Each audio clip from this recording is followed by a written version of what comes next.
video is for anyone who has ever felt misunderstood, not valued for your efforts, not received the promotion you deserved, or didn't get the job you were qualified for. Most of the time, the root cause of these situations is the level of our communication with others, or the lack of it.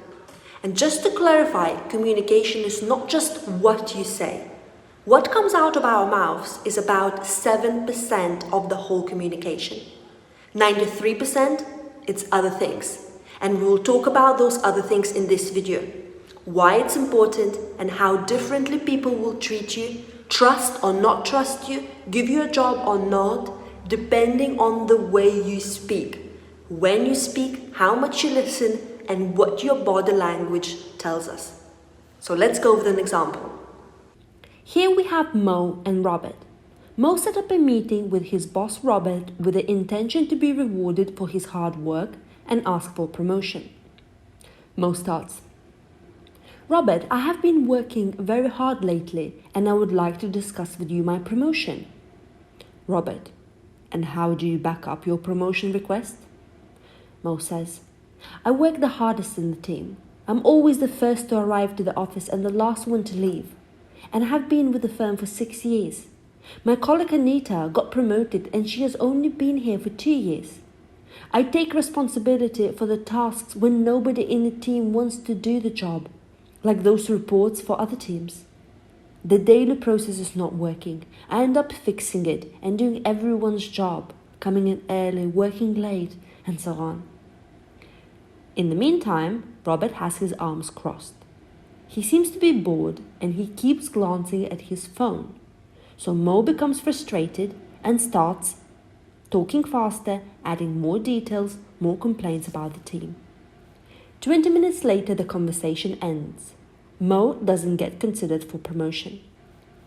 Throughout my career, I've seen many examples like that, where good people don't get promoted, simply because of miscommunication or lack of effective communication skills. So now let's step into Mo and Robert's shoes to understand what is going through their minds and how they interpret the situation. This is how Robert sees the situation. I'm very busy today. I'm getting a lot of demands from my bosses. My daughter is at the hospital ill. I'm worried about her. I'm waiting to hear from the hospital anytime soon. And this meeting with Mo, instead of proposing a solution, he just came here to whinge, and for whinging he wants to get a promotion? I think Mo is a good worker, but he really talks too much without realizing he's wasting his and my time.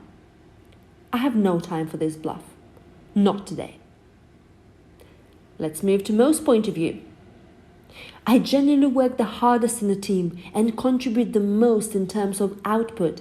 I'm a team player. I pick up tasks that other team members don't want to do. I notice problems in the daily processes and just go and fix them. Most importantly, I trained Anita how to do her job better and she got promoted as a result. I feel it's unfair and the manager should have listened to me.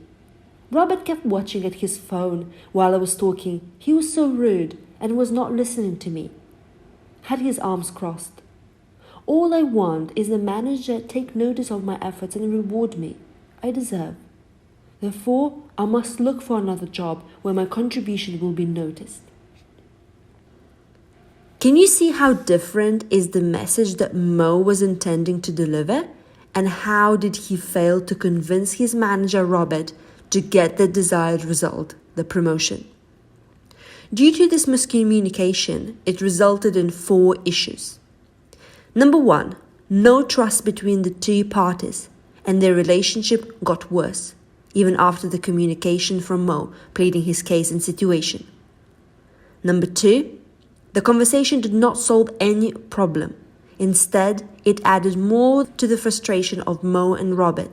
Both parties ended up in developing inappropriate image about one another. Number 3, it impacts the company negatively, because Mo is a great worker who fixes problems, but now he will care less and has lost his interest in the affairs of the company. Number 4, Mo is not going to be promoted and will be leaving the firm, and Robert still doesn't know what great value Mo adds to the firm. So what's gone wrong and how to fix it? Firstly, Mo's assumptions. First assumption, he assumed that Robert had free time to talk. Perhaps he thought any time is a good time to present his case. The reality was that it wasn't a good time, and Robert was already preoccupied with other tasks and thoughts. Secondly, Mo assumed that Robert is aware how hard he works. Yet Robert wasn't aware he had 30 other people on the team. Number 2. Mo's message should have been positive, clear and concise. This is very important. He should have been very specific with his arguments to showcase his worth and his contribution he adds to the firm and his team. For example, instead of saying he works harder and for longer hours, he should have said, I produce 8 out of 10 reports on a daily basis, which come back with excellent feedback and helps X, Y, and Z departments to make more informed decisions. I prepared the presentation on the company's sales progress, which was very well received by senior management last month. I support other team members. For example, I trained Anita on how to do X, Y, Z tasks, and she excelled in her work and received a well-deserved promotion. Can you see the difference?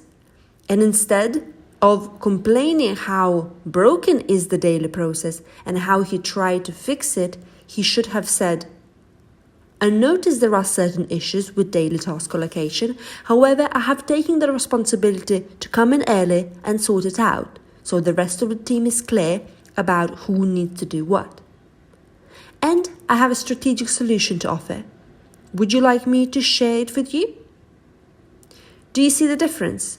By being clear and concise, Mo would have demonstrated that he's a leader who takes initiative and solves problems.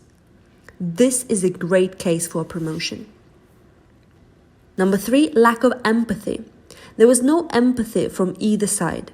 Robert did not show empathy and appreciation for Mo's hard work, and Mo did not know that Robert is really struggling personally with his daughter being ill. Number 4, Robert's listening and body language was poor.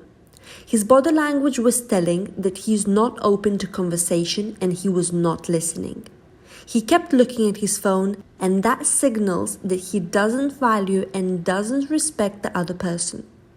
Robert should have focused for the duration of the meeting or moved the meeting to a different time. Number 5, cultural differences. Mo was educated and raised to stay humble and don't brag about his achievements. But he's working for an international company where it's all about the results. However, Robert should have taken into the account the cultural differences and asked very specific questions to identify Mo's contribution to the team. Number 6, personality types. Robert's personality is dominant and sharp. He doesn't have much patience for people who talk too much. He wants to get the message in less than a minute. He wants results. In summary, if Mo and Robert had better communication skills, they would have built a strong working relationship and trust. Mo's inability to choose the right timing to put forward his case did not prove fruitful. If Mo noticed the non-verbal cues of his boss Robert, he would have realized the presentation of his case was not effective and could have moved to a more convenient time. If Mo communicated his achievements in a clear, concise manner, backed with examples, Mo would have gotten a well-deserved promotion, and the overall team morale would have improved, together with the firm's performance. Instead, it went sour and the firm will lose a good employee. Thank you for watching. For more videos, please subscribe to our channel or follow us on social media.